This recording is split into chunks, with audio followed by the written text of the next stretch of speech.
नमस्कार मित्रांनो, digital hub या चॅनलवर आपलं स्वागत आहे. चॅनलवर पहिल्यांदा आला असाल तर चॅनलला सबस्क्राईब करायला विसरू नका.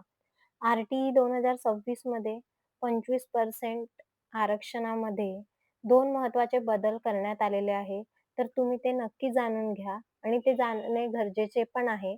जर तुम्ही पालक असाल तर ही माहिती नक्की बघा. नाहीतर अर्ज थेट रिजेक्ट होऊ शकतो. बदल क्रमांक 1, शाळा व घर यातील अंतर आता 3 किलोमीटरवरून 1 किलोमीटर करण्यात आलेले आहे. पहिले 3 किलोमीटर अ, पासून शाळेचं अंतर असलं तरी शाळा चॉईस करता येत होती. म्हणजेच तुम्हाला तुमच्या घरापासून आता 1 किलोमीटरच्या आत असलेल्या शाळांना सिलेक्ट करता येईल, प्राधान्य देण्यात येईल.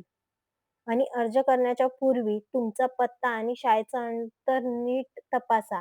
1 किलोमीटरच्या वरती असेल तर तुम्हाला ती शाळा सिलेक्ट करता येणार नाही. 1 किलोमीटरच्या आत हवी आहे.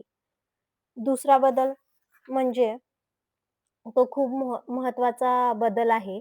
आधारावरील पत्ता अर्जामध्ये भरलेल्या पत्त्यानुसार असायला पाहिजे. जर आधारवरील पत्ता अपडेट नसेल तर तुम्हाला नोंदणीकृत भाडे अपलोड करावे लागेल. तसेच सर्वच आवश्यक कागदपत्रे पूर्णपणे अपलोड करणे बंधनकारक आहे. पहिले काय व्हायचं, की फक्त तुम्हाला फॉर्म भरावा लागत होता. जेव्हा तुमचं सिलेक्शन होईल, तेव्हा तुम्हाला डॉक्युमेंट शाळेत जमा करावं लागत होते. पण आता तसं नाहीये. जेव्हा तुम्ही फॉर्म भराल, तेव्हाच तुम्हाला तुमचे सगळे डॉक्युमेंट अपलोड करायचे आहे. म्हणून फॉर्म चालू होण्याच्या अगोदर तुम्ही तुमचे डॉक्युमेंट बनवून घेणं महत्त्वाचं आहे.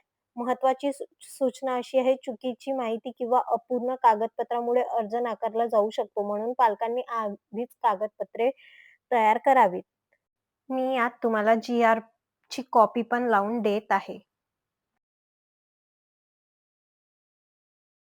आणि आखरी माहिती म्हणजे फॉर्म कधीपासनं चालू होणार. फॉर्म 17 तारीख ते 10 तारखेपर्यंत राहणार आहे मार्च महिन्याच्या.